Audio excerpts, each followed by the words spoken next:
Right, I believe it's recording now. Yep, there we go. All right. Hello, everybody. Thanks for tuning in to A Better World. I'm your host, Luis Acevedo, and with me today I have James True. And today we're going to be talking about the metaverse and smart cities. These are two topics I am very interested in lately, and I think James True will bring an interesting perspective to both of them, and something I haven't really heard him talk about much. Now, he has talked about artificial intelligence in his book Quantum Rapture, which I would recommend getting at his website, jamestrue.com. Um, but yeah, so James, why don't you give us a little introduction? Hi, yeah, thanks. It's good to be here. My website is almost jamestrue.com. That's definitely it, but it's jtrue.com. And Quantum Rapture is my fourth book. I'm a former programmer. Started my first language was Perl. I've pretty much transitioned 20 years ago from the publishing industry into the internet industry. I spent many years building artificial AI spidering programs or even augmented reality presentations for corporate messaging and things like that.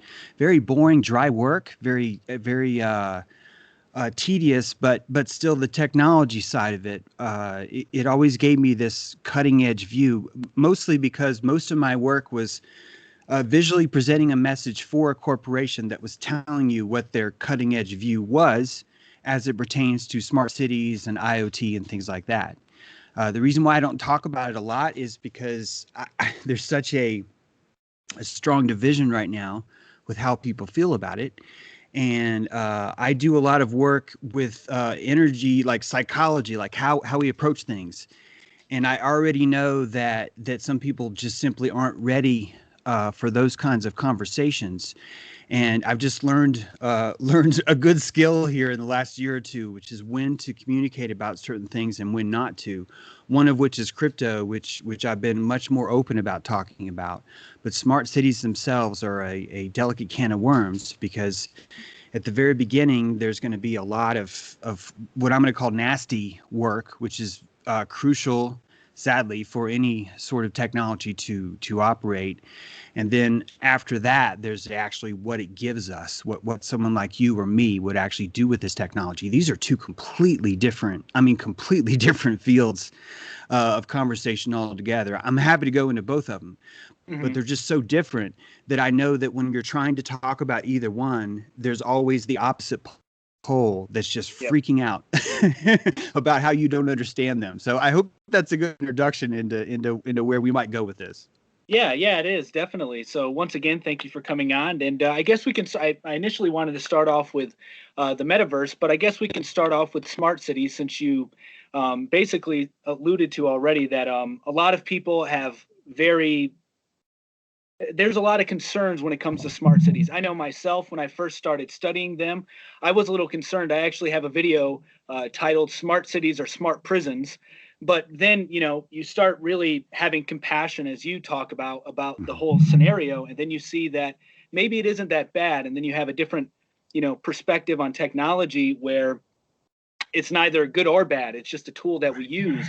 And that's the way that I'm viewing these smart cities now. I mean, they will be connected to the Internet of Things, and it will be collecting data on a mass scale, which I think is what scares most people.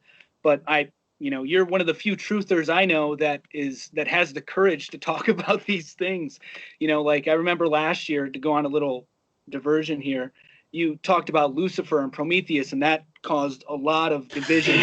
And I was actually supporting you, even though I was a follower of Owen and all of that. I still am, but Yeah. I applaud you for going down that route. And so, getting back to the smart cities with data collection, we can start there. Um, the thing that I believe most people don't really understand is that we're collecting data all the time. We just don't see it. So, for Mhm. instance, right now, how we're communicating, I'm picking up on your body language, your tonality, etc. That's data that I'm collecting. And then, when you're communicating with anybody, any kind of body language, even plants, everything that's around you, you're collecting data from, and then you're inferring what to do with that data. That's actually how we build society, is just by, combining this data, deciding what we want to do with it, and yeah, then we allocate resources that way, etc. So anything you would like to add to that, or your thoughts on that? Well, definitely. I think that it's good that people are even being concerned about their identity. But I like that more because electrically, I think that we are more autonomous and sovereign when we value our encryption. Who you are and who I am is our personal encryption, and that encryption is actually makes up our immune system. It's sort of like a field. Uh, when I know you and I know your nickname, you and I have a secret handshake that we've established with each other that no one else knows. And the machine can try and pretend to be me, but because we have this nickname for each other, you know automatically that that no, that doesn't sound like James at all. So this human encryption is vital for us going forward and for survival. But to me, it's all a misnomer to think that the problem with smart cities is someone stealing your identity. Mhm. And I say that because what's really at danger, in my opinion, is the ownership of the technology. There's a myth that once we put up all these sensors everywhere, that they'll never break. And then we can say, oh well, look at all the jobs we get. But really, what happens is you give up ownership. Right now, on my property, there is a hole in the ground, and that hole in the ground seems like my property, but technically it's not. Why? Because it has information, electricity, plumbing, and sewage running through these holes, and that actually isn't my property anymore. I'm not allowed to do things on this side or on that side. I'm not allowed to cross those things. I can't breach those things. It's a fence, right? It's a fence. Now, it doesn't have to be brutal. It doesn't have to be mean. It doesn't have to be psychopathic. It's a fence. And as you start to understand what IoT is, you're looking at a network of vectored fences intersecting each other, intersecting each other, intersecting each other. And the people, once they spend a penny to put a sensor there, they are now entitled through their belief to protect it, to maintain that space. So now you suddenly lost property under the auspices of Internet of Technology. When you look at 5G, you really, really see that, I think, more clearly than anything else. 5G itself as a technology requires line of sight, and those lines of sight require fences. They require a defense border built to preserve the line of sight. When I was in college, we were roasting frozen turkeys with microwave beams. Like, that's how old the technology was at the time. We were trying to, just learn to communicate via satellite dishes from across town. And that was always based on line of sight. And you start to see what's really actually happening with IoT is it's a property move, that things are being siphoned off. The moment that most of the COVID-19 stuff hit last year was also the same moment that the 5G homeland security rollouts took place, where it was declared that 5G, the actual spots themselves, are our national security. They're crucial for national security, which means if you picture that, you're going to want to protect, you're going to want to take over the property of all line of sight communication between those towers. So I hope that just illustrates what I mean, that in my opinion, it's really much more about the property issues that happen with that. We forget how much we give away to have public utilities. And in my opinion, this is almost like a cancerous public utility in the way that it's going to be able to take everything over. So Hmm. that's kind of one part of three, I guess we'll say. Yeah. So just continuing on that, could you bring up a really good point when it comes to the properties and the sensors that'll be used and who will own them? And so, that begs the question, like actually in Nevada, they're working on passing legislation to allow corporations to take over unincorporated counties. And there's actually one in particular, Blockchain LLC, that is working on like digital identification and things of that nature. And they're working on building the first smart city. So, it leads to the question, will corporations supplant governments? But actually, my question for you, pertaining property, is I've been studying a little bit about software, and I've been thinking that maybe the best way a smart city would run would be, and maybe this is sort of ignorance on my part, so forgive me, but maybe the best way they would be functioning is if it was open source software, where it was a general consensus amongst the people, especially if you couple that with crypto as opposed to proprietary software. But then you run into the issue with the sensors and what corporation owns the hardware, and then who's building the software on that. So do you have any take on that? Yeah, I ultimately really do think it's going to come down to where people feel safe. And their fear will dictate the next leash around the neck of that technology. It's going to be based on what people are comfortable with. And I tend to think that people sadly find a lot more safety in a centralized federal government. They will not stop licking that ball sack. It's really that's just it is. Now, a lot of those people are dying right now. They are. A lot of those same people are dying, and that there's not to get too deep, but I see a mitosis here, a communal mitosis where, and I don't even see anyone as wrong. There are people that are entering a hive immunity, and it's a psychological bet. It's a good, safe, sound bet psychologically, based on their makeup as a pilot and captain of their ship. I have a different tactic, but I see why. I'm looking at a mitosis happen. You're watching this rapture, literally, this rapture happen. American rapture is happening before our eyes.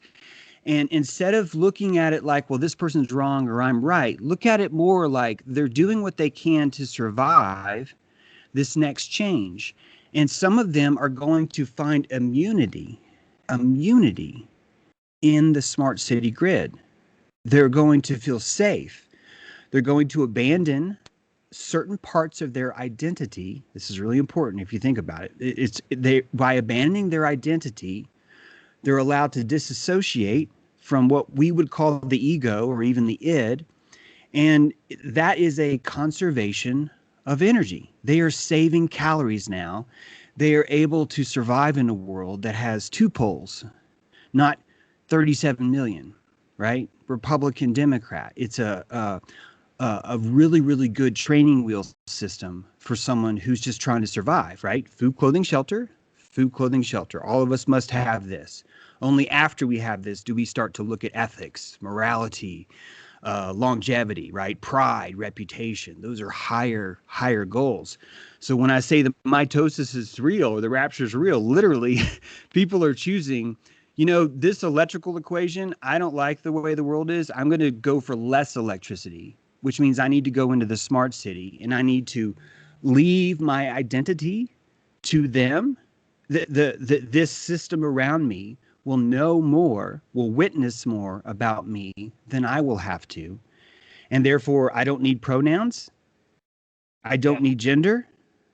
I don't need ego. I don't need an immune system. I don't need any kind of psychological debate about things that I've been told are true. That's an economical decision people are making. It's not even wrong. It's an economical one. So that's why I'm saying smart cities are so diverse, because I think half of them are feeding this new population that is literally getting back down on their knees to save energy. And the other half will much in the future will be feeding this other type of person who wants their own immunity, wants their own sovereignty, and would not be able to survive inside the smart city. They would physically die. They would. So no one here is trying to kill anybody. In fact, if you look around, you see a very sophisticated consent-driven system that's been installed so that only the people that want the masks, that want the vaccines, are having that immune system. It's sort of like a guns program. Turn in your guns. will give you donuts and fries or money or lottery tickets or tell you there's a 15% chance on Plenty of Fish that you'll find a match. That's a that's a legit government program, and I'm calling it legit because that's really what people want. Right. Most half the population wanted that for so long, and half the population is getting that. So if you look, government's actually doing its job really well. They're letting corporations buy the government. It's been bought for a long time. As you see the 5G come in, you're looking at a subscription government that's taken over. And the presidential seal came off the podium last year for at least five press conferences, all during this crisis. That's how you would drop the market, make everything look worthless, renegotiate all those bond contracts on everyone because everything is worthless, and then start the machine back up. It's a simple auction. It's a simple, how do you transfer ownership of this system to a corporation that's the highest bidder? And I think that's really what you've seen happen. And you've seen a lot of work and calories go into allowing this rapture to take place on both sides. Right. Yeah, I like the way you put it, the rapture, because that reminds me of Nietzsche's Will to Power when he talks about the bifurcation of man, and that's what we're seeing right now. We're seeing the subhumans, if you will. I know that might be offensive, but then the Ubermensch, the Supermen rising up out of this, and that's kind of how I see it too. That's what I see taking place. And then there was something else that you, man, I can't remember that thought, but question. So do you think there was already sort of a reset that took place when the presidential seal was removed? Because there's a lot of talk about this reset, but it seems to me that it's, if everybody's talking about it, it's probably already done. It's probably already in action. So are you suggesting that that was maybe a final move? Is that presidential seal being dropped and then whatever backdoor negotiations took place between the governments and corporations, or however that works? I would say that all those trades were made 30 years ago, but it takes that long to roll out and tell everybody in the kingdom that this is what's happening. And the way to do that is you're looking at decades. So most of what we would call political leaders are more of like that town caller in Rome. They're the ones that's just coming out. They don't make policy, but it sure looks like it because they're telling you what the policy is. But they had nothing to do with that nothing at all. They just have a good booming voice, and they look good up on a pedestal when they're telling you what's going on. And I don't say that lightly. I'm under the impression that the IMF has really been the principal buyer for most of the governmental purchases lately. And so you saw that with Venezuela, it's probably not 15, but I'm just going to say 15 years prior to last March. Basically, it was a personal war called on that country. Of course, the American media painted them as a bunch of communists, which is ironic because they were literally the last bastion that was telling the petrodollar to suck its balls, right? And so you saw a squeezing out happening on the main stage, but it was never painted that way. When Trump announced what the Senate decreed about and the POTUS seals came off, that was the exact same time that he put it was either $15 or $25 million hit on the president of Venezuela's head. Like in 2021, American presidents coming out saying, I will give you $25 million if you cut your president's head off. That literally happened. I'm not exaggerating. I'm not adding embellishment or salaciousness. It just legit happened. Executive order right there, just said it. So I think that this has been done a long time. If you look at the Economist cover, you kind of see that. It's been that way for a while. I have a much more optimistic view of what's been happening than other people do. My last book, Best Apocalypse Ever, kind of gives it away in the title. But I really see, I think that there were lions a long time ago, and they ruled the jungle, and it was great, and they fucked, and they ate, and they had a good time. And there were all these hyenas, and these hyenas just kept reproducing. And the hyenas didn't want to become lions. In fact, the lion gave these hyenas shovels. And you know what they did? They dug a pit. They didn't build a house, they dug a pit. And the hyenas kept digging the pit deeper and deeper, and they kept having sex with each other. And they kept having more and more hyenas. And it got so bad that the hyenas were ripping off their children's genitals and placing them on a pole and running them through the village, saying, I am the purest hyena of all. And all the other hyenas were like, no, I'm purer than you are. And they were ripping each other's tongues out and sodomy. It was a bad scene. And you as a lion were like, well, fuck. And maybe for a few years you decided, I'm just going to kill every hyena I can find. But then you feel guilty because you realize that's not really balanced. That's not really. And if I do kill all the hyenas, all these gazelle are lazy and fat as fuck. Like they're walking around like, oh, the lion didn't save me. How evil is he, right? So the lion like has this predicament. He's like, what do I do about this? And he comes up with stuff like this. He comes up with eugenics programs that's purposely designed for consenting adults that want to kill each other. World War I, Archduke Ferdinand. Are you fucking kidding me? Are we going to really say that 12 million people killed each other because of Archduke Ferdinand, right? You get it. So you start to, when you look at all these wars, why was Yankee Doodle Dandy, the song, why was the exact same song played for King George and for George Washington? Why were two Georges fighting each other? Why were one side dressed in red? Why was the other side dressed in blue? Because people who wanted to believe in excuses to go kill each other had an opportunity to show themselves as hyenas and finish themselves off. Now, I'm not saying this is moral. I'm not saying this is just. I'm telling you that we live in a fucking jungle. And there are lions that have just said, I want to be a good king. And my only rule is I will only take out the retards. I will only take out the retards, and I will do it swiftly.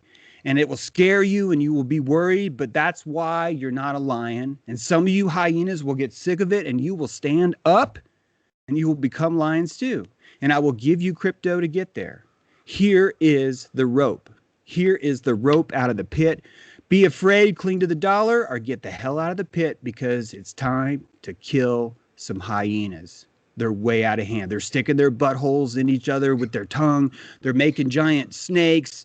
They're walking around treating each other like shit, telling everybody how shitty each other is to make sure everyone stays down and digs the pit even deeper, right? You get it? And you know what? That hyena analogy that you're using reminds me, and I know this is, it reminds me a lot of the Abrahamic religions, especially today. Because I used to be, a hardcore Christian for a while. I think there's like this pattern when you become a truther, you like cling towards some religious guide to see through all the nonsense and the evil, quote unquote, that's taking place.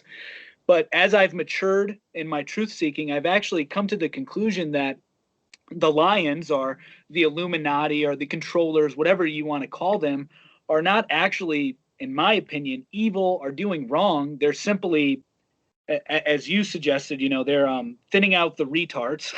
Mm-hmm. But then everybody else, they're just trying to, they're letting them do what they want to do. Yes. And they're providing them to protection to do so in a way. But then there's also a way out of that as well. It's, once you actually see the truth and realize that, these made up belief systems in which we're operating in are just that, made up. And, the world has a certain way that it functions, like, I'm not sure if I'm making much sense right now, but like the pattern of reality, there's a pattern of reality. Like I look at the sun comes up every morning, the moon comes up every night. There's 4 seasons.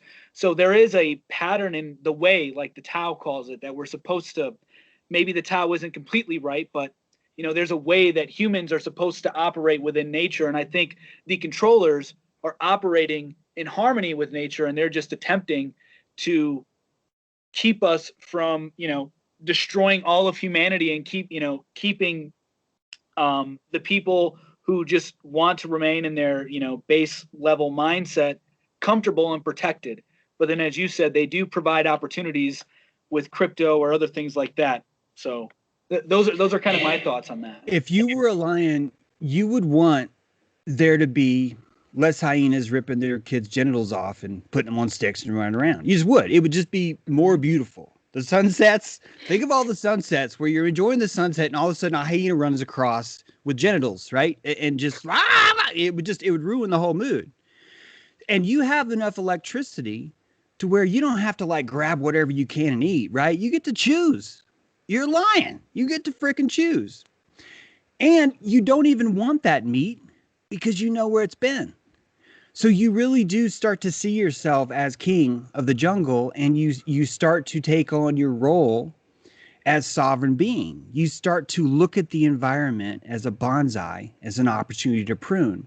And I would challenge you to say that you would go so far as to set up a two-pole system for really, really, really dumb hyenas to learn how to improve. And so the Old Testament is looked at as obedience. It's the Tower of Obedience. It's showcasing to the hyena the parables of obedience that are taught in the Old Testament. It's setting up the scare, the fear. Hey, if hyenas want to believe in the afterlife because they're afraid of living here, great. We will use that to teach them obedience, right? Because first they need obedience. Sounds scary at first, but it's not, because then if you look at New Testament, you look at compassion. So why would evil overlords spend all that time teaching us obedience, have us right where they want us, and then change the tune and start teaching compassion? Joachim Boaz, two towers, right? Masonic towers right there. Red, blue, Republican, Democrat.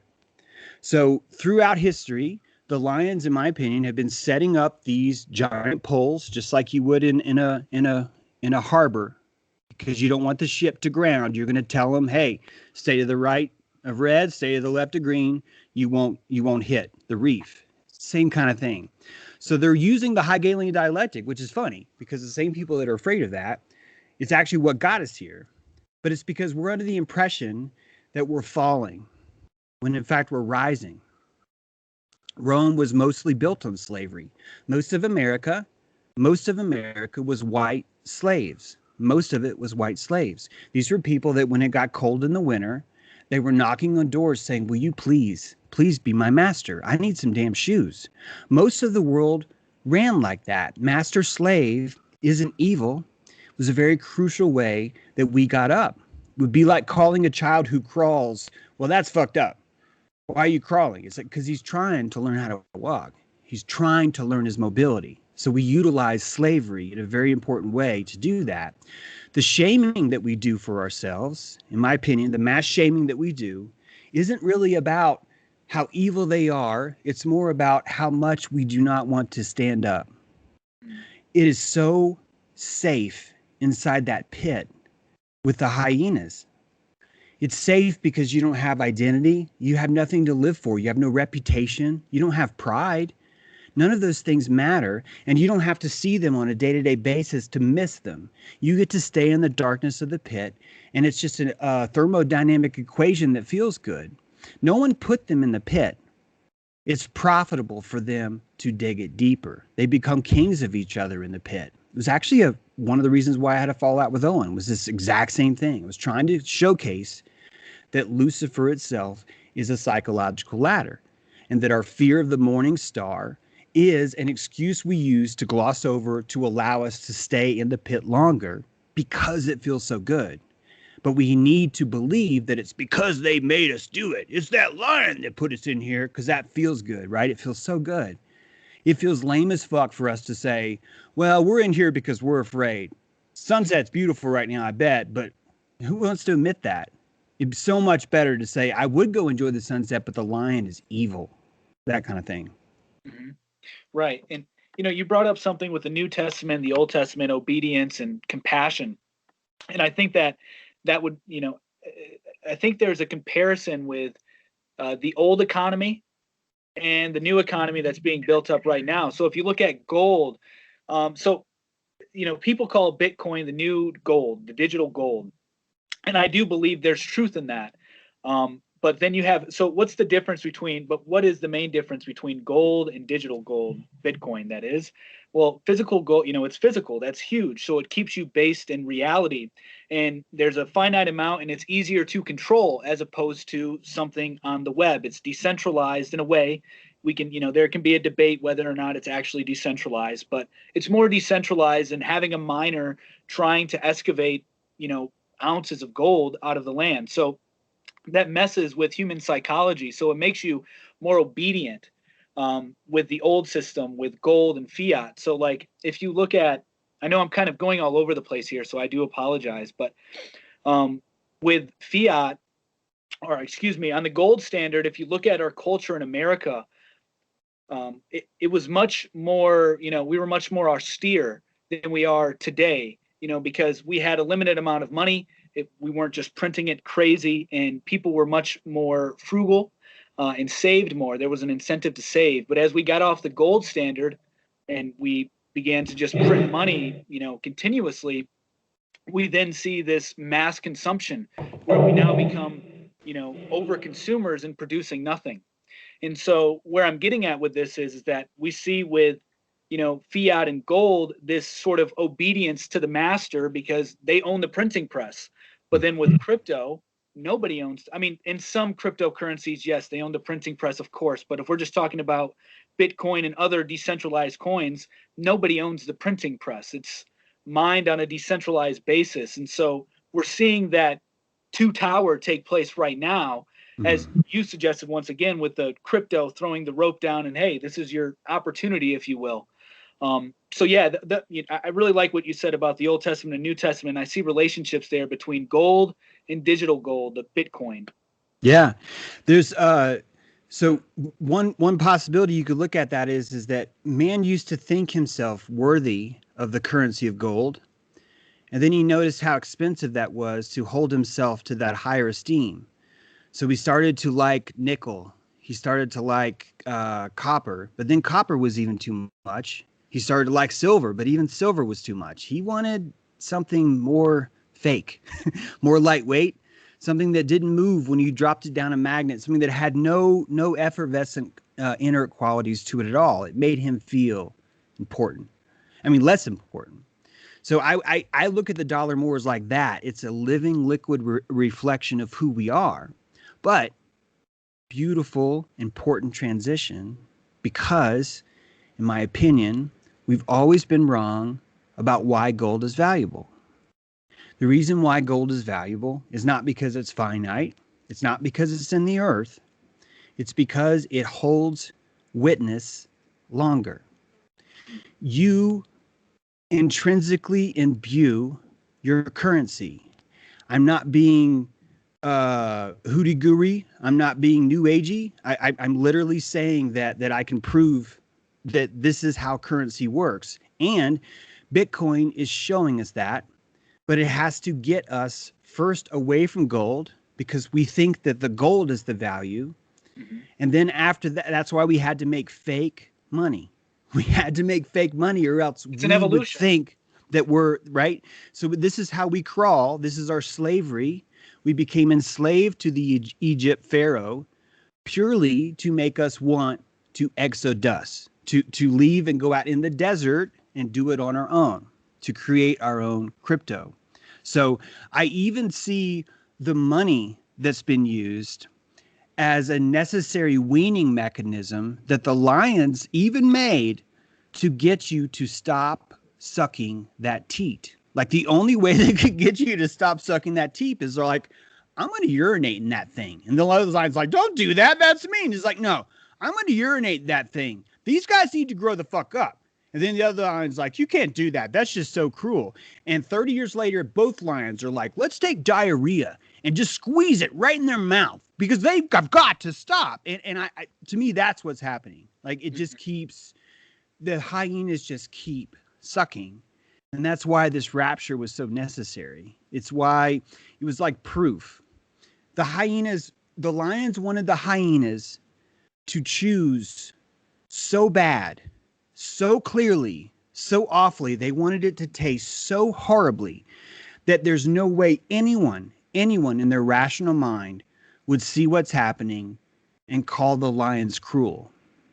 But like if anything, they'd be like, fuck, dude, you really, really let him suck on that teat a long time. The lion's like, I know. God, man.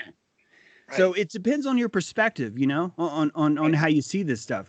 As to Bitcoin, I do think that Bitcoin is not a decentralized currency, but I don't think that matters, because what Bitcoin showcases for everyone is that you and I can develop our own crypto between us. We just talked. No one else knows what we just said, but I just transferred value to you. That you and I decided a long time ago that if either of us ever say that when we die, my life savings goes into your account. No one else knows that, but you and I decided that. So when you see me go, you know, fuck yeah, I just got paid. No one else knows. That is language. That's language. Mm-hmm. I can look at a woman and say, hey, baby. And she can look at me and say, yeah. We have a cryptographic transaction across the bar. We are going to go initiate, and we don't need government. We don't need a centralized transaction place for that. We have encrypted that transaction ourselves. So I think the biggest great awakening, the biggest part of this apocalypse is this realization about crypto. And that crypto realization is you imbue currency with value. Your belief in a coin is literally entirely 1000% what its value comes from. And you can call that words like speculation. You can call those words like confidence. But I'm telling you that energetically, etherically, that's literally what it is. So we've been able to be weaned from gold to petrol to ether. And now we're slowly realizing that our belief, our witness, is truly the only currency that we need. Even the identity stuff that's happening with Facebook, they're showing you all we want is your identity. That's the only thing valuable to us. So even them, they're showing you what's valuable here. Worship, witness. When I say worship, I'm talking about everything that you do is worship. The celebrities you watch, you're worshiping. The money you believe in, you're worshiping. The crypto you don't believe in, you're worshiping. You're worshiping something in the negative or the positive all the time. This is what is taking us so long to learn. This is what makes a lion different from the hyena. They understand the intrinsic currency of their pride. Right. And this is where I think smart cities won't be all that bad, because they'll incorporate cryptocurrencies. The way I envision it is a lot of these altcoin companies will take part in these smart city developments, and they'll use Bitcoin as sort of like a global reserve. So they'll create fractional reserves from there. And the way this will probably be beneficial is it'll kind of revive the bartering system within these smart cities, because you'll have different cryptocurrencies that people will be willing to exchange. And that's liberating in a way. And despite the fact that, you know, you're going to be monitored all the time, there's even a question, do we even have privacy to begin with? I know it sounds a little crazy, but if we believe in this omniscient God, therefore you have no privacy. Privacy doesn't exist. We're just manifesting that out into the real world with these smart cities. So. Yeah. I think that the outer layer of privacy that we're pretending to be so concerned about is superficially bogus. It's our legal name anyway. It's illegal. It's not even us. It's a physical name attached to a physical number. It's gotten so real that people are running around saying, you sold your soul to the Vatican. You got to cleanse yourself by taking off all your clothes. And it's just like, no, actually you didn't. Yes, people are saying that they believe that, but why would you open your immune system to that and adopt that belief? Why would you do that? You would only do that because you convinced yourself that you were broken. And the only reason why you would convince yourself you were broken is if you wanted a way out, is if you were looking for a slavery relationship. So we see that these actions are all sovereign. They're all sovereign. And the people that are pretending to want to be sovereign, most of them want to be masters, not sovereign. You could be a master inside slavery, right? Slavery requires slave and master. A lot of people want to be master, not sovereign. These are two totally different things. And master is going to require a centralized currency. So I think what I'm trying to say is that there'll always be a centralized currency for hyenas. You're always going to want that. It would only be more evil. It would only be more evil not to have one. It's so weird, but it's true. It would only be more evil not to have something like that. Well, and It that's would why be like anarchy taking doesn't out the work. royal family and watching people that have needed that system in their life their entire lives die on their deathbed because the queen was defronted in front of it's why are we fucking with those people? What's wrong with their belief? They're delicate. That's how they got here. We're delicate too. Don't mess with certain things with me. There's certain things that I don't want you to mess with me that are really important. Cannabis is one of them. I'm just throwing that out, just as an example. It's like I am just as delicate. So I get to really have to look at myself and say, I don't even get to judge those. I don't get to judge the belief in vaccines anymore because I have a belief in soil. I have a belief in things that grow out of the soil. I have a belief in crypto. Why do I need them to agree? Right? Why do they need me to agree? And so I think the rapture really is a unanimous consenting thermodynamic chemical equation that's unwinding before our very eyes. It's one of the most beautiful things I've ever seen. I've never been more convinced at how beautiful this place is watching this rapture unfold. The Yeah, compassion, all of it. It's just fantastic. I agree. It's definitely been the best apocalypse for me. A lot of revelations and like I said, going through that progress of becoming very religious, going to a church and then asking questions, poking holes in a lot of the stuff that was being taught, and then realizing that, it's all just a belief system in which we're navigating this world with. But what I wanted to talk about next, what you touched on, the Vatican. I assume you were alluding to like the birth certificates and stuff of that Mm-hmm. nature. And so that's the straw man. A lot of people who have studied anything of common law know what the straw man is. And then there's natural law, which we're engaging with all the time. We just don't know it. It's just ignorance for a lot of people. And so what I see taking place is the evolution of that into the digital identity. So we're taking like your social security card, and maybe this isn't a fair analogy, but it's going to be your new IP. Your IP address will Mm-hmm. essentially be your social security card. Completely. And Yeah. and so that's what I think we're seeing with the smart cities. And this is where I think the metaverse comes into play, because it's going to actualize this digital twin of yours that you don't know that you have. And in a way, it's going to help you, in my opinion, maybe not you or I or people like you and I, because maybe we understand this already, but others, it'll illuminate them to the idea of a higher self. Because if you're controlling somebody in another dimension, you're actually the controller. You Mm-hmm. understand that there's a separation between you and the player. I So then like it. Yeah. the higher self. So in a way, it's going to be that's why I'm very excited about what's coming. I'm not fearful. I'm not like other truthers who are, saying, "Oh, the end is near," mark of the beast, etc. Because those are just patterns that occur. Those are just landmarks, so we can reference what's taking place. It's not, anyway. So, Well, I would go further even. And if you look at those truthers, you will actually see why their prawn economy as to why they do that. That if I could come on here and scare you and dilate you, or if I could come in here and stimulate the muscles in you that want to be scared right now, that you will feed me with your witness. You will give me popularity. I will become popular from doing that. So there's even an economy for the hyena. I think this is why the lions did what they did, because they saw how profitable it was to be a hyena, and they were like, okay, I get it. My part in this world is to make that expensive, is to make that hyena ship as expensive as possible. So others who want to choose the hyena will see it and go, oh, I saw what the lion did to that last guy. I don't know if I'm going to do that. I think I'm going to try and be a gazelle, not a hyena. It's that kind of thing.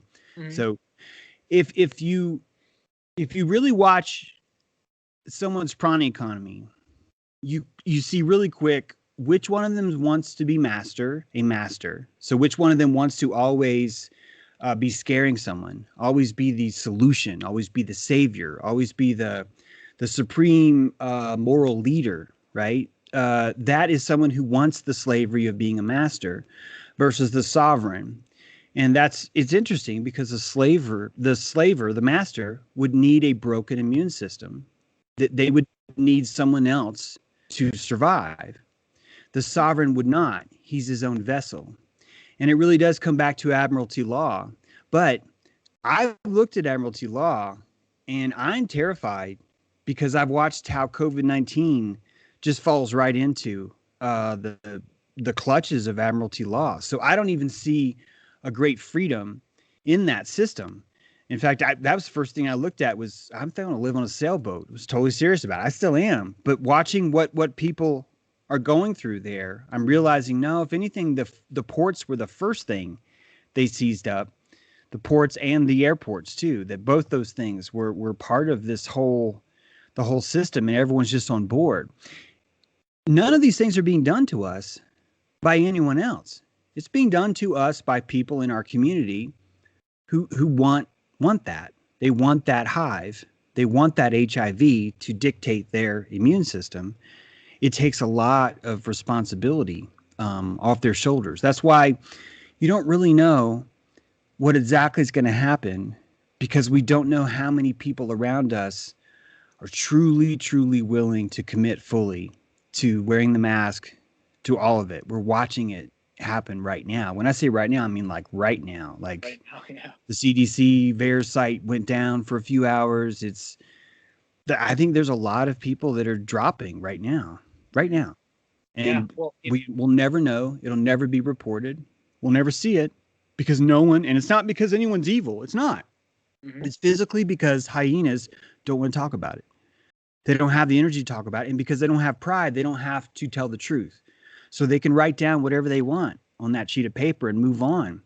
It's a different kind of world for them. It's part of why the lion feels so required of himself to stop this because it's so profitable to have that pit, to have a world of just pits and all these hyenas just rough, just inside laughing at each other as they're tearing each other's throats out. Ugh. Right. Yeah. And ironically enough, the hyenas are the ones with no ego. Yeah. People have the wrong concept of ego. I had a conversation in this Telegram group I'm in, and they were talking about doing psychedelics to try and erase the ego, have an ego death. And I felt compelled to say something because I'm like, no, man, like when you talked about the ego, I knew it like intuitively. So every time I would hear a spiritual teacher like Osha, I used to listen to Osha or Sadhguru, I'd read their stuff. And then obviously Orthodox Christian, Catholic Christian. And there was all this talk about doing away with the ego. And that to me just never resonated. It just didn't seem right, because if you look up what ego means, it means I am. It literally means I am. It gives you individuality.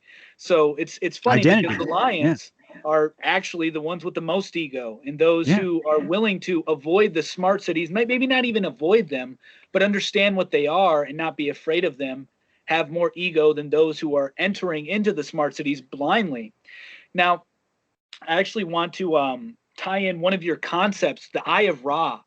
So correct me if I'm wrong, but I'll explain just very briefly of what it is. So it's going to be oversimplified, but essentially it's your consciousness is what you're trying to describe in the mind, correct? Mm-hmm. Okay. So with the Eye of Ra, in a lot of your videos where you've talked about it, there's the amygdala. Am I correct in that, where it kind of blocks you off from seeing certain things? Is that what you suggest? Okay. So what do you think about the metaverse and how it will sort of take off the blinders for the Eye of Ra?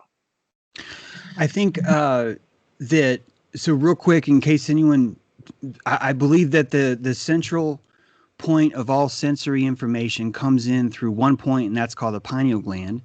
And that pineal gland is at least 250 milliseconds ahead of your reasoning brain. I don't just think this, there's a lot of science that actually backs it up.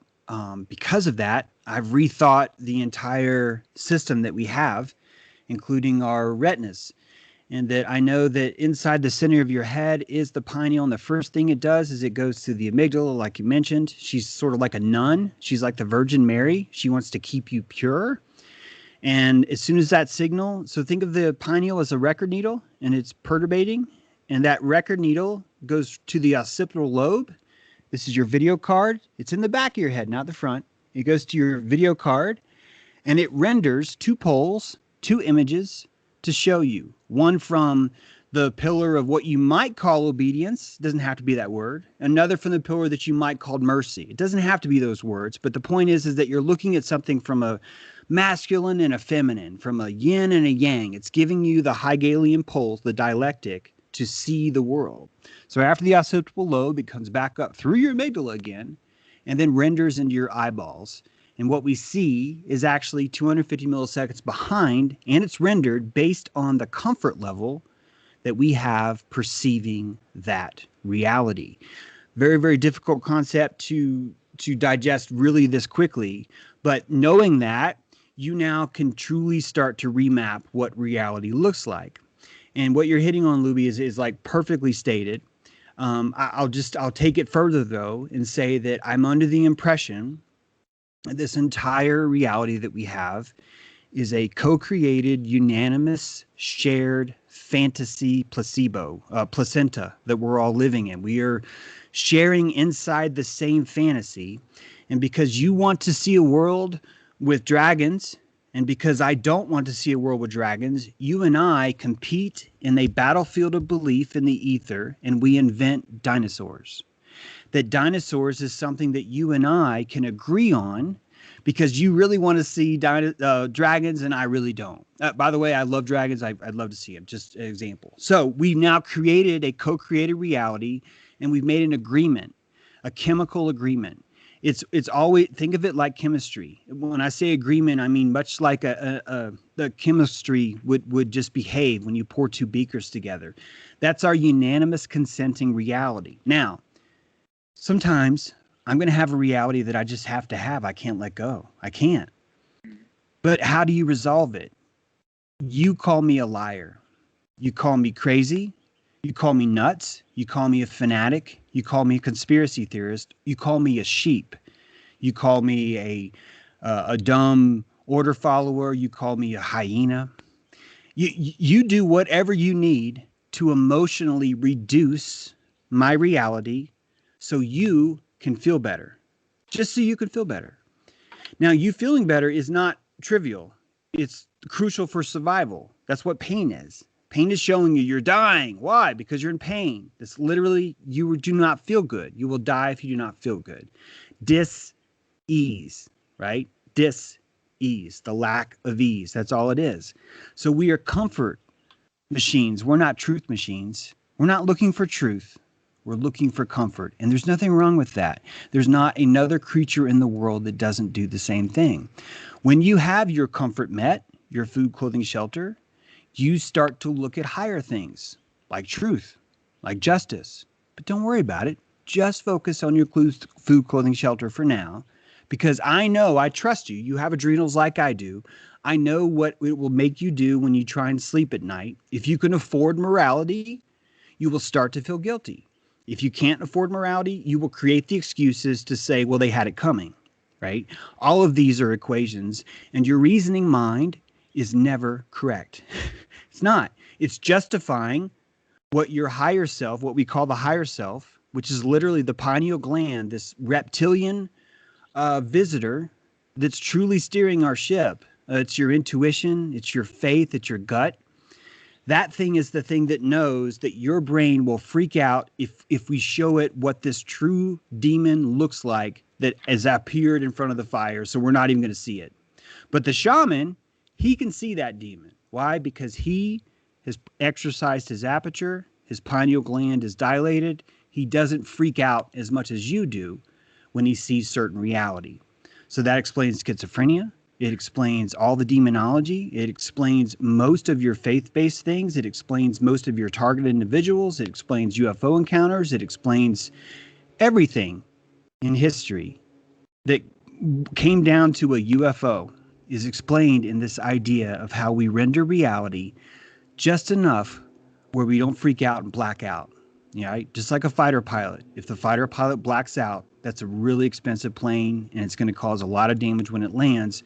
Let's put in a system where if the pilot blacks out, the stick automatically turns to the left or whatever. That's what jet skis do, right? So that's what our body does too. It has that system built in just for these purposes. It gives us the privilege of evacuating ourselves. It gives us the ability to enslave ourselves to someone other because that's our free will wanting. Our free will gets to decide what to do with all that rendered fear and all that rendered joy that's being broadcasted into our eyes in real time. But none of it's real.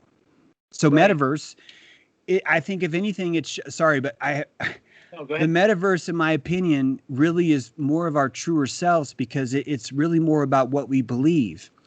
And that I firmly believe, actually, I know this, it's called speculation. If all of us believed in Bitcoin, Bitcoin would go up because physically more people would say, hey, I want to be around things I believe. So why am I keeping this $1,000 in fiat? Why don't I just buy Bitcoin with, like, it'll just happen. So it shows how it works.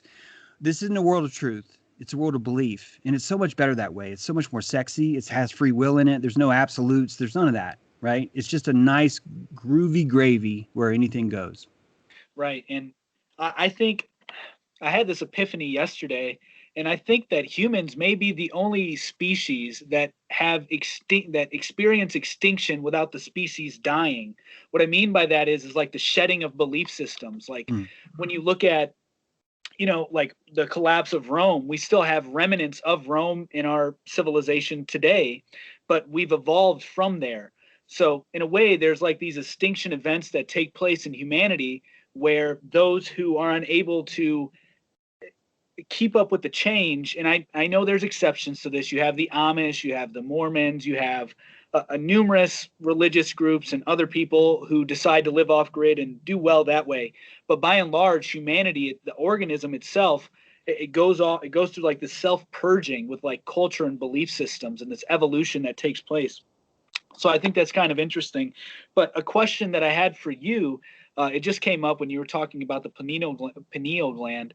It's off topic from the metaverse and smart cities, but I wanted to get your take on it. Um, Blood. I know that you say that the consciousness and everything comes through the pineal gland, and I've heard that a lot.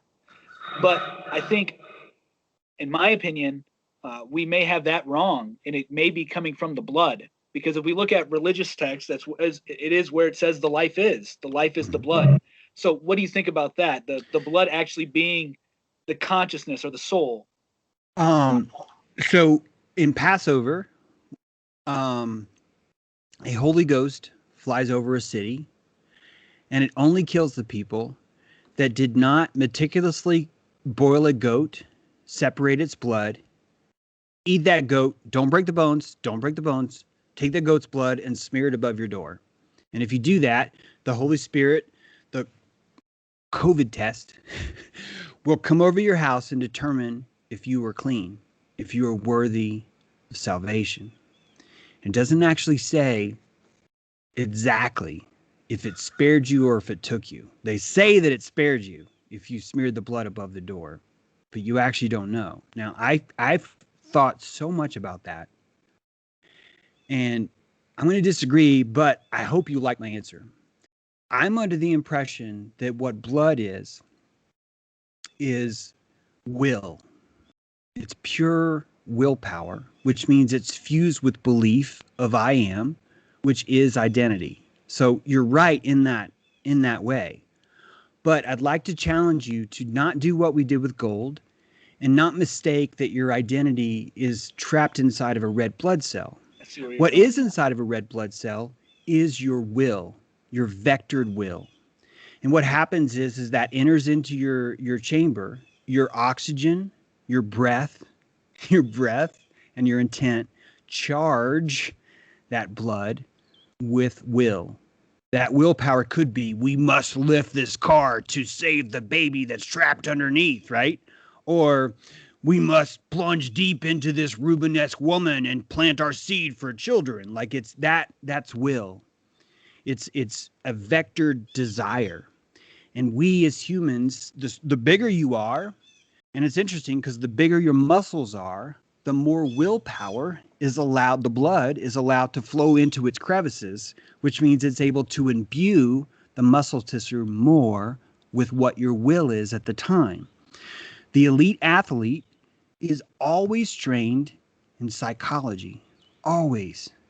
There's no way that you can be an elite athlete and not work on this. In fact, they say that's the most important. Once you get elite, most of the books and athletes tell you that. It's like there's this field where everyone's just as good, but the only thing that gets you higher is this belief. And it's a technology based on, in my opinion, red blood cell alignment. Can you align your cells to the same belief? And that's going to come through the purity of your will as you breath it. I breathed it means to I imbue will. Hey, all 30,000 blood cells that just came in for this certain exhale, I want to lift this car. Hey, all you 3 million blood cells that just came in, I want you to go help them lift this car. But in the middle, when we're unpure, when we don't want our power, right? 30% of those we dismiss automatically by saying, well, I'm stupid, or I'm just an idiot, or I need to let go of my ego, or I need to do this, or I'm a shithead, or commies are coming, right? So all that's taking our will, our belief, and it's mixing the poles. Mm-hmm. The quiet mind, the brutal killer, the hungry lion, the hunting elite will always have that focus. And that focus makes a clean kill. It's fascinating, but that focus is mercy. That focus is righteous. That focus is being the king of your jungle. So to me, it's that's why so much of this was about blood sacrifice in the past. That stuff worked because you were imbuing it with blood. If you look at the tabernacle, right? They were collecting the blood of the sheep, but that wasn't just a sheep. You had to know that sheep. That sheep had to trust you. You had to raise that sheep from a baby, which means that while you were slitting that sheep's throat, it was looking at you with trust. It was innocent will, which is much like a slate that's waiting to be charged with something, right? It's like pure high octane will because it's innocent. Here's what I mean. It's because it's innocent. If that sheep was afraid, if that sheep felt that its will was being violated, if it did not give himself to its master in sacrifice, that blood would not be available as empty virgin willpower, would it? Because they'd have a will of, I don't want to die, I don't want to die. So you'd be collecting blood that already has a charge. It already has a will imbued in it. I bring up Passover because during Passover, no one could have any yeast. No yeast. Unleavened bread, no yeast. I'd like for you to consider that yeast is the smallest single-celled living organism that science knows. And the reason why you could not have yeast is because that yeast would have its own will. It would have its own desires. And if you had that in your stomach, it would fuck everything up. You'd be mixed with the willpower, the desires of that yeast instead of blood. So I hope that answers it. I'm not saying I'm right, but this is just how I love to think about it. That's very interesting because that made me think of going back to the metaverse, tying this into the metaverse is it's sort of like, so if blood is the will, well, what we're doing by creating this digital twin, if you will, is converting our blood into electrical waves, electrical current. But one thing that doesn't change is the consciousness, your consciousness. So I guess right there would negate what I was saying. But it is kind of interesting how in the Bible, we're told not to drink the blood because it has life in it, and save it for God. And what you were just saying too, like it has, like when you consume something, you're still, you're consuming its life essentially, right? Whether it's the yeast or an animal, with memories and all. So that was just an interesting thought, thinking about maybe that's why it recommended not doing that, because then you're consuming all of the other beings' life, memory, etc. I know it's kind of off topic from where we were going, but well, if you look at the archetype of the vampire, it's usually a willing foe. There's always a figure that wants to be bit by the vampire. In fact, there's a figure called Renfield who eats bugs. He wants to follow Dracula around. I think that if you can spill innocent blood, anyone who drinks that innocent blood is drinking batteries, free, high-charged, fresh, virgin batteries. And it would be easy for the lion to see, holy fuck, those guys start drinking each other's blood, they're just gonna get even more entrenched in this whole thing. They're gonna start hunting witches. They're gonna start pretending, hey man, there's that lady, she has too many cats, let's fucking gut her. And what they're really doing is, I want to smell burnt blood. I want to smell burnt. I want to inhale. Here's what's so profound, Louis. I want to fucking inhale shed innocent blood that's evaporated from a fire. I want that to go into my lungs. I'm telling you, I think that's what happened. That there's an addiction to that. The adrenochrome things that we talk about, which is most of it's bullshit, because adrenochrome can't survive outside your body, by the way. The adrenaline that's happening that we think is adrenochrome is actually locked in a transition state that only lasts for a few minutes.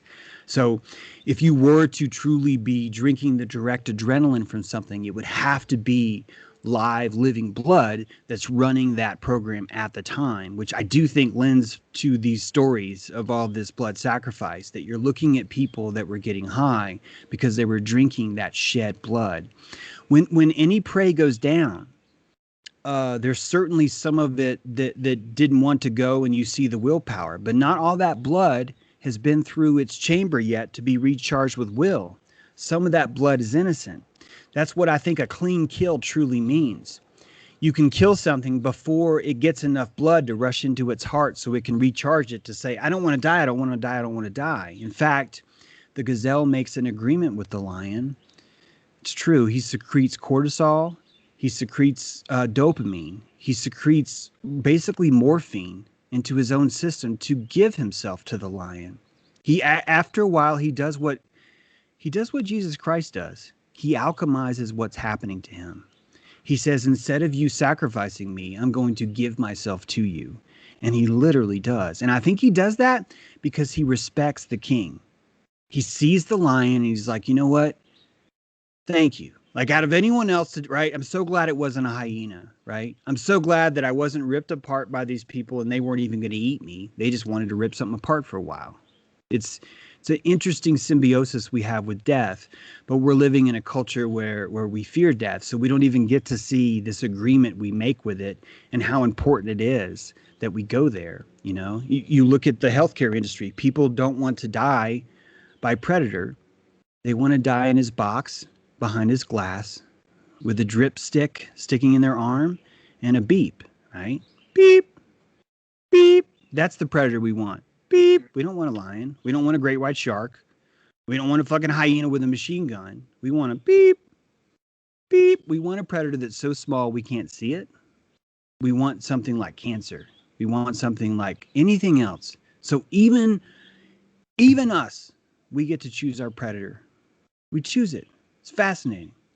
And do you think that this fear of death is sort of related to the fear of nature, which is, I think, bringing about the smart cities in the metaverse? Yeah, well, it's definitely bringing those out, and I would say it's even more of our fear of you could say a fear, but it's actually more about our fear of dilation, because luxury, Rome installs luxury. Greeks didn't have luxury. They couldn't afford it yet. Rome was really the first place of luxury. And as soon as you install luxury, you are now competing with the sun and moon. The sun is always telling you, hey, it's hot, now it's cold. Hey, it's hot, now it's cold. It's always giving you that difference, right? But when you go inside, that difference becomes even. It becomes luxury. It becomes stillness. And so what you're looking at is a bunch of people that have learned to have their perturbation, their pineal gland, in a very, very quiet, still environment, like a library. Sweaty balls, sweaty balls. And you can just, we're going to talk about things now. We're going to have a nice life. When you get a vaccine, you're going to die, but it's going to be a nice, slow beep. If you're living in that all the time, if you were raised by people that were in that all the time, if you were raised by the people that had that all the time, that were raised by the other people that had all the time, you now find dilation painful. If I walk into a library and say, roar, you're going to be like, what the fuck? Stop him. Stop him right now. So it's not even our fear of our dilation. I think it's more about the shock from the difference. The needle is shocking. That's why they're taking so long to raise us up, right? They need petrodollar before gold. We had wars first. That's how easy it was to get the hyenas to kill each other. Hey, those guys are wearing blue and you're wearing red. Oh, fuck, let's kill them. That's all it took. 12 million dead because of fashion. Fucking fashion decision, right? Now it takes something more clever. Now it takes, are you going to eat good food or bad food? Are you going to, when you go to the grocery store, are you going to eat in the frozen section or the fresh section, or are you going to go in the middle where all the dry stuff is? What are you going to do? And we make decisions. So we're getting smarter. We're not getting dumber. We're getting taller. We're not getting shorter. You're definitely seeing hyenas freak out, but you're seeing lions more and more every day. And we don't give them credit because the lions don't want to be master. So people aren't following them around. If anything, lions are like, would you get the fuck away from me? Go be your lion somewhere. I'm still trying to learn how to do this myself. So it's beautiful. It's the Superman. Thus spake Zarathustra would be crucial for anyone to read right now. And it's weird because we shame that same book for the same reasons. It's the fear of Superman inside of us, right? If we can call that evil, none of us have to get up. Right. And, he was way ahead of his time, way ahead of his time. He knew exactly he predicted what was coming years, like what, over 100 years ago, something like that. It's incredible. So I had this idea with virtual reality, the metaverse and virtual reality. And I want to hear your take on it. So I know we're both believers. There's nothing like I say that we're believers of this, the flat earth or realm earth, however you want to call it, because I don't think there's any way that we can legitimately prove it. It's just another belief system that we have. There's not much that we can know, right? I mean, aside from what's in our direct experience. But anyway, as a believer of that mindset, I tend to think that virtual reality is going to replace, it's going to be where space exploration takes place. And so the metaverse is just a universe within a universe. And so you have a multiverse, which we hear this concept talked about a lot in physics and mainstream physics, how we could potentially, there's a bunch of different universes. So I was thinking that this virtual reality in which we're going to enter through the metaverse is what is the manifestation of the multiverse and space exploration. So all this stuff that we're doing with Mars and the moon is simply collecting data, like planting seeds in our consciousness, so that way we can, project them onto this digital screen and live out these fantasies, because we'll never actually be able to do it in the physical. Do you have any thoughts on that? Yeah, I like that thinking.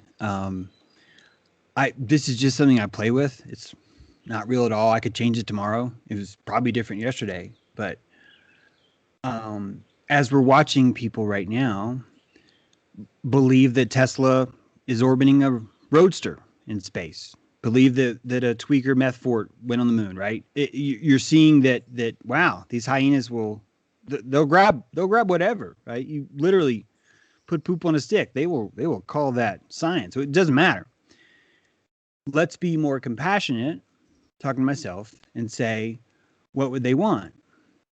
And they want a reality that's even softer than this one. And I get the feeling that the way they would enter that reality is to go to Dojo Mars.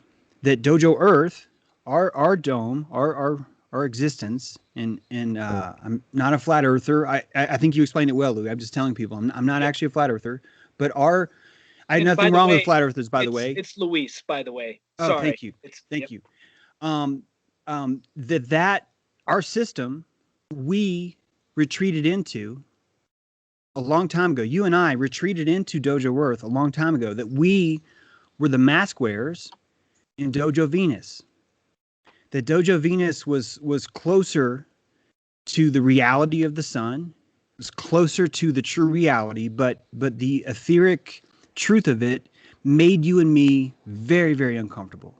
So uncomfortable that we wanted to have a more three-dimensional experience so we could better ourselves and learn how to discern. And so here's what I mean. Whenever I come up with a cosmology, I always want the cosmology to be an endless horn.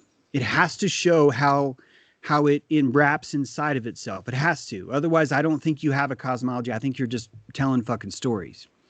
And so when I look at that, I look at trips to Mars. We're selling trips to Mars. We're selling people the idea that they can put on a helmet and spend the rest of their life behind glass inside of something that they think is a living world. And behind that glass, they're safe from the immunity. They feel better. They feel more secure. And they're allowed to have an entire genetic line of themselves grow, have kids inside of this, I'm going to use the word false reality, but that's not really fair because you and me did the same thing they did, but on another fractal level somewhere else. Now, so how does that work, James? You said your cosmology always has to have a way in and a way out. So I see the way in to the next fractal layer is people thinking they're entering into virtual reality. But I mean, people think that they're moving to Mars to live on Mars, but in reality, they're living inside of this world, inside of a virtual reality network where they think it's Mars, which means you and I are doing the same, which means how do we leave Earth? We have to go where the boundary says we cannot go anymore. We have to find the place where no one around us is pointing is a place to go. That would be the only way that we would be able to reject. Think about it. We would reject the collective belief of Dojo Earth as a ball or as a globe or as a dome, whatever. We'd have to reject and step away from that and forge our new reality, forge our way to that new reality. I'm just using the word Dojo Venus just to kind of showcase what I mean, that we're, the more scared you get, the further you can go from the sun. The more brave you get, the closer you can go to the sun. So you and I, and here's what's really weird, you and I would progress to Venus, which is Lucifer. You and I would progress, we would rise to a new morning, a new dawn. Lucifer is opposite of Noctifer. Luciferus is Latin for the rising star. Noctiferous is Latin for the falling star. So it's showing you the emotional belief that everyone has. Don't go towards Lucifer, James. Don't do it. That is everyone's collective belief going, this is our reality, man. I'm not comfortable. I'm not comfortable over there. I'm not comfortable. So you and I, while some are crawling into Mars Earth, Dojo Mars, you and I are piercing the veil of Dojo Venus, right? Like we're piercing that. We're like, I don't know. I want more. I want more ether. And what is Venus but more ether, right? It's more of that gaseous sort of etheric kind of realm. So, yeah. Yeah, no, that's very interesting, and I like that take a lot. Yeah, I don't know how much time you have. It looks like we're going over an hour right now, so I don't want to take up too much of your time. I've got maybe a few minutes, just like two. I actually have a meeting that was supposed to start. So, but yeah, gotcha. I Well, if you have anything that you want to shill or anything else that you'd like to talk about, actually, your campfires, your campfire underground, your underground campfires. How is that coming out? Going great. Yeah, we haven't missed a one.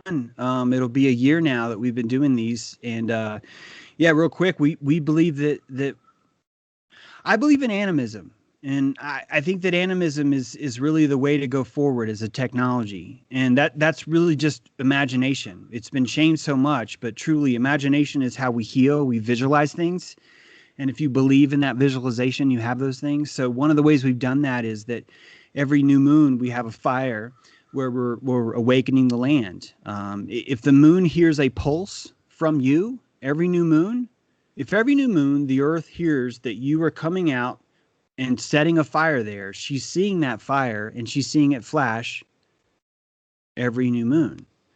You are communicating to the land. You are telling the land, hey, I hear you. You are giving it a heartbeat. You're showcasing it the heartbeat. So the animism of that makes you feel connected to the land. And that's what we've been doing. We've started a site called Dojo Earth. We have these dojo meetings where we talk about the electricity of our ego and how to improve, how to become a lion, basically. You can check that out, dojoearth.org. But also my books, Quantum Rapture, you guys might enjoy that. If you enjoyed this topic at all, I've looked at the Bible and showcased the 35 different deities that ran through the Old Testament and explained them as artificial intelligence.